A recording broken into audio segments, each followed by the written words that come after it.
There's no feeling more intense than starting over. If you deleted your homework the day before it was due, as I have, or if you left your wallet at home and you have to go back after spending an hour in the commute. If you won some money at the casino and then put all your winnings on red but it came up black.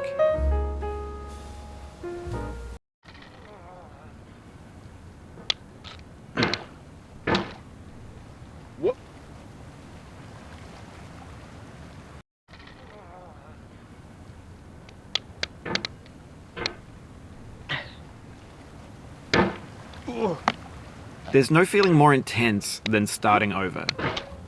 If you deleted your homework the day before it was due, as I have, or if you left your wallet at home and you have to go back after spending an hour in the commute.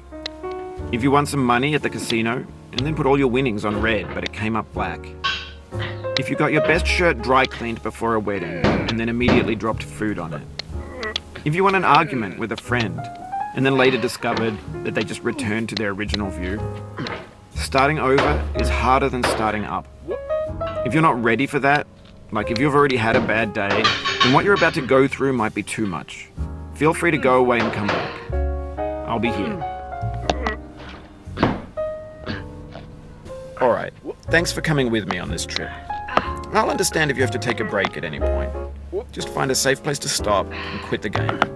Don't worry, I'll save your progress, always, even your mistakes.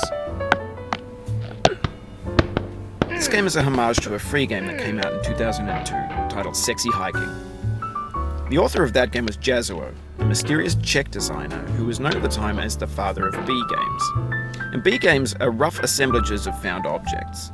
Designers slap them together very quickly and freely, and they're often too rough and unfriendly to gain much of a following. They're built more for the joy of building them than as polished products.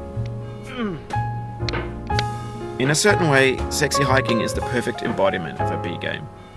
It's built almost entirely out of found and recycled parts, and it's one of the most unusual and unfriendly games of its time. In it, your task is simply to drag yourself up a mountain with a hammer. And that act of climbing, in the digital world or in real life, has certain essential properties that give the game its flavor. No amount of forward progress is guaranteed. Some cliffs are too sheer or too slippery. And the player is constantly, unremittingly in danger of falling and losing everything. Anyway, when you start Sexy Hiking, you're standing next to this dead tree that blocks the way to the entire rest of the game. It might take you an hour to get over that tree, and a lot of people never got past it. You prod and you poke at it, exploring the limits of your reach and your strength, trying to find a way up and over. And there's a sense of truth in that lack of compromise. Most obstacles in video game worlds are fake. You can be completely confident in your ability to get through them once you have the correct method or the correct equipment or just by spending enough time. In that sense, every pixelated obstacle in Sexy Hiking is real. The obstacles in Sexy Hiking are unyielding, and that makes the game uniquely frustrating. But I'm not sure Jazuo intended to make a frustrating game. The frustration is just essential to the act of climbing, and it's authentic to the process of building a game about climbing.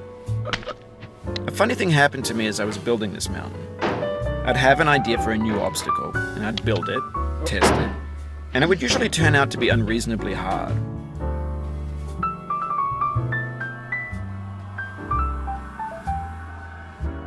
But I couldn't bring myself to make it easier. It already felt like my inability to get past the new obstacle was my fault as a player rather than as a builder. Imaginary mountains build themselves from our efforts to climb them, and it's our repeated attempts to reach the summit that turns those mountains into something real. When you're building a video game world, you're building with ideas, and that can be like working with quickset cement. You mold your ideas into a certain shape that can be played with, and in the process of playing with them, they begin to harden and set until they're immutable, like rock. And at that point, you can't change the world. Not without